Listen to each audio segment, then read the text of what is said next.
Welcome to Wednesday. Got the pushback shirt on today. What you got? What are you wearing? Collaboration is critical. Pushing back, talking about dodging a Canadian bullet, reputation results, and marketers versus consumers. The people really want to know who I is. Sounds like a fight right there. I need a couple more seconds of the bounce today. Same. Man, it's like this is just views into startup life, right? For the people. With Kyle Mountsier. Views into startup life. When you're running full throttle towards something, like we are with ASOTU CON right now, it is just like, whoop, whoop, whoop. Like that's the sound effect that my day feels like. It feels now. More like running the gauntlet on American Gladiator. Right. Yeah. It's just like, I got to get to the other side really quickly. And you got people just pushing the whole thing and you're just like, no, I'm going to make you tackling things along the way. And then like you get to the end of the day and you're just like, yeah. Seth Godin puts it so well. He says, no one ever wrote a book or will ever write a book called How to Run a Marathon Without Getting Tired, because it's impossible. Because it's impossible. So we're on like mile 17 of the marathon right now, right? We've run more than a half marathon, which is more than most people will ever do, but we still got 9 miles to go. Yes. Still got 9 miles to go. Plenty to go. Have some really fun stuff coming up at ASOTU CON. If you don't know about it, you haven't been a part of this podcast for a while. So if you're new, go to ASOTUCon.com and check it out. We're going to be having this amazing live event from the 25th to the 28th next week, mainly on the 26th, 27th, just south of the Baltimore Washington International Airport, BWI. If you're in the region, drive in for a day. DM Kyle or I on LinkedIn. We'll make sure you get treated really, really well and that you can get in fine. If you have friends that are in the area, call them, tell them they should be there. And look, flights aren't that expensive still. Come on in, grab a hotel. It's really not bad.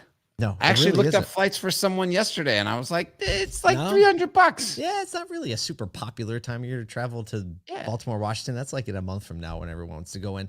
Here's a fun thing we haven't talked about yet. So we're going to have a really special announcement from Jimmy Douglas.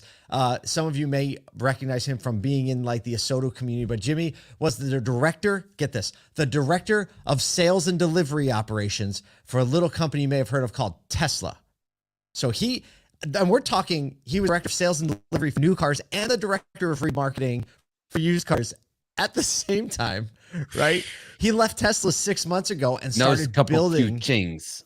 He left 6 months ago, started building a company that's been in stealth mode until now. He's going to release what he's been working on at ASOTU CON on Tuesday.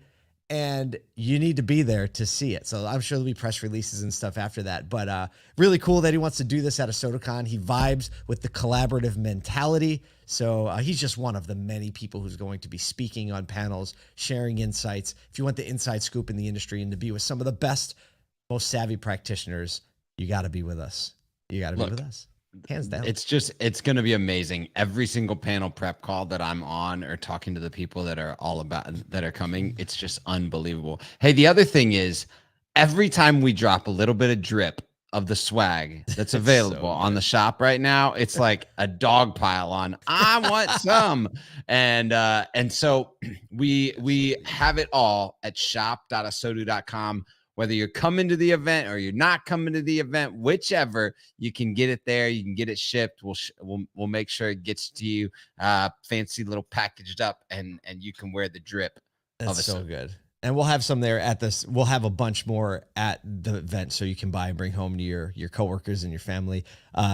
Jimmy told me yesterday that he bought a pair of triple white Air Jordans just so he could lace them up with these Love People More Than Cars laces. So it's going to be pretty dope.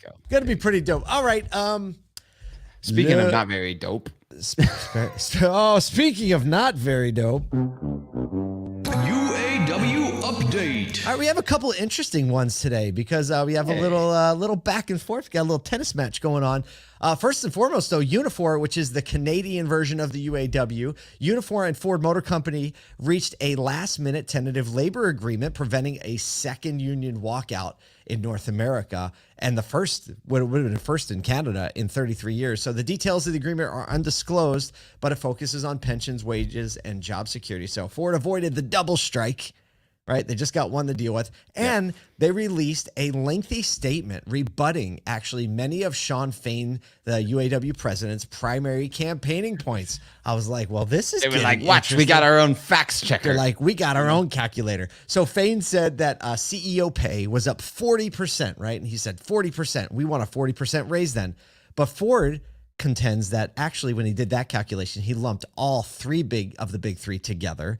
And Farley's pay was only up 21%, which is actually below what their current percentage offer is to workers. So they're like, there you go. So you said it needs to be equivalent. They're like, here, it's equivalent. Fain also criticized stock buybacks, alleging there were up to 1,500% over the past 4 years, while Ford pointed out, we only bought back shares twice and at a lower volume than General Motors. It's awesome to have another company be like, we bought a lot less than them. Like, get those look at guys. those guys over there. Go, Mary's your gal. Go talk to her. So, and they said we did it just to primarily offset dilution and pay and debt. So they're like, there was a strategic reason for it. Right. We're not trying to keep it from the workers. And finally, Fain argued that the Detroit big three CEOs made millions by exploiting workers at, quote, poverty wages, while Ford pointed out that currently hourly employees are among the best paid manufacturing workers in the country. They're like, not just in automotive. They're like, if you're a manufacturing employee,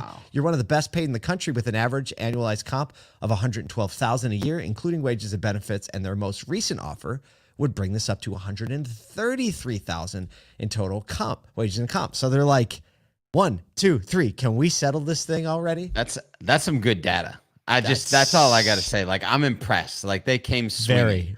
I still have to say, like, all the averages combined and managers versus frontline employees, like, I think the argument is much stronger on the frontline employees, and I've yet to see any sort of negotiation that separates the tiers of types of employees. So that's just my take, but I hear ya. Ford came with the receipts. You know what I'm saying? They came with the receipts. Yeah, they did. GM's like, dang it. Jim Farley. PR department's like, give him this one. Give him this one. Speaking of the PR department. Hey. Oh, nice job. Wow. Nice job. Thank you for setting that. Yeah. That was a bump set right over the net. A recent study commissioned by iHeartMedia and Pushkin Industries.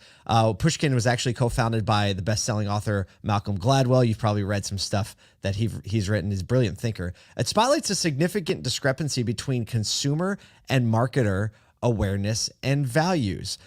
So basically, they're saying that the marketers and I just realized I'm doing the second story. It's all good. It's all right. You just keep rolling. You go. So basically, they're saying there's a big gap between how the marketers think and perceive life and how consumers think and perceive life, which could lead to a lot of discrepancy in what marketers are putting out there. We're looking at you, Bud Light. So notably, while every marketer knew about, here's some, it's just a real world example. Notably, while every marketer, here's some fun things. Every marketer, every single one they surveyed knew about NFTs. Only 60% of consumers did. 50% of consumers were unfamiliar with the trending cocktail Aperol Spritz, compared to only 3% of marketers didn't know about it. The gap further extends to pop culture, with 62% of consumers unaware of the HBO show Succession, while only less than 5% of marketers knew what it was. And finally, in terms of what is considered cool, consumers favor traveling within the U.S. and barbecuing. That sounds like America to me. Okay, got it. Whereas marketers prefer European trips and gym visits. That sounds like marketers to me. Look, I feel like this is my thing right now. This is. Let me just, from one marketer to another marketer. I feel like first I was a millennial, and now I'm a marketer. Like, oh, you like European trips and gym visits. Well, the funny part is like all the marketers that I'm disproportionately millennial right now, right? And so here you go. Conversely, consumers find, like when they were talking about, like, what do you think is cringeworthy, right? This is such a Malcolm Gladwell type question. They ask consumers, what do you find cringeworthy? And the results were NFTs and vegan or vegetarian lifestyles. while marketers, when they ask the marketers what is cringeworthy, they say using cottage cheese in a recipe and watching the show NCIS. I feel so seen right now. This is a typical problem. And I think this like happens so often, even just in automotive, is like, we're like, oh no, consumers want X. Well, it's because it's the primary thing that we're paying attention to. And broad scale, we're not paying attention to like, what are consumer dynamics? What's everyone paying attention to in the market? What's actually happening out there? Doesn't matter if you like it or not. Exactly. It's not just about the anecdotal nature of what you perceive or want in something. It's like what's better for broad scale consumers. And I think that's where like these studies, or putting the hat on of, oh, if I consume in another industry or whatever it is, that's what I actually lean toward. But this study like rings the bell. I think, and when you think about this on a dealership level, markets are so different.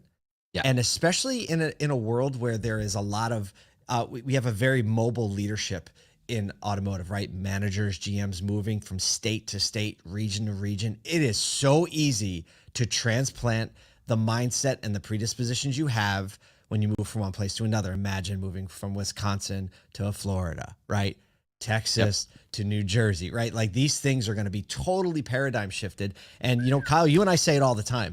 When you're marketing, you have to look at the internet and culture as a river, and you have to build a little boat that goes on top of the river and goes in the same direction as it. And this study just highlights that more and more. So marketers, self-awareness, and empathy are the two things that are looks like is gonna help us win and serve customers and sell some cars. There you go. Speaking of studies, Segue. Well, the 2023 Automotive Reputation Report is out and shows an 11% year-over-year increase in dealership reviews, reaching a 3-year peak. You think dealerships are paying attention? The surge underscores the rising influence of online feedback in the competitive auto market, especially with near record vehicle prices. Here's some of the data. 84% of consumers consider reviews crucial for their dealership choices. 74% require at least a 4-star rating. So that means 3 stars and you're out. Like I'm not even looking anymore. You're done. 62% read more than 5 reviews, and 63% would travel over 20 miles for a well-reviewed dealership. So which, if you don't think, if like, you're in that's Atlanta, real is like a consumers. 6-hour journey. That's exactly right. So the generation that relies the majority on the reviews is Gen Z. 93% of them using them for purchasing, and 17% influenced by social media in their dealership choice, compared to 8% of the general population. Meaning, if you're targeting a younger demographic, utilizing social media as a way to influence purchasing decision is probably important. So the report's I don't think, score, Kyle, I don't think when you say social media, you mean putting a picture of a vehicle and a price and an offer. Don't mean that. Okay. Just want to clarify that. I mean brand build. Follow there and don't. Next. The report's reputation score measuring sentiment, visibility, and engagement showed that dealerships increasing their score by just 150 points on this metric from 2022 to 2023 witnessed a 10% sales boost. How about so that? What you're telling me, Paul, That sounds like money. is if you take care of customers and they like what you do and they tell other people about it, you sell more? A lot more, it looks like. Mind-boggling. lot The top luxury and non-luxury brands rankings for luxury was Infiniti, and get this, for non-luxury was Mitsubishi. Full surprise on both of those for me. Wild. Let's see. So top public dealer group was AutoNation, and then the top rated dealership in the country was Infiniti of Nassau. You got to go check them out. Absolutely. I think I think some of the other public, I think group 1 was interesting. I don't think Lithia was on the top 5. I think group 1 was number 2. Who was 3? I don't remember. How about the privates? The privates. So we had Hendrick Automotive Group, great group. Wester, we know those people. Hey. They're going to be on More Than Cars next month.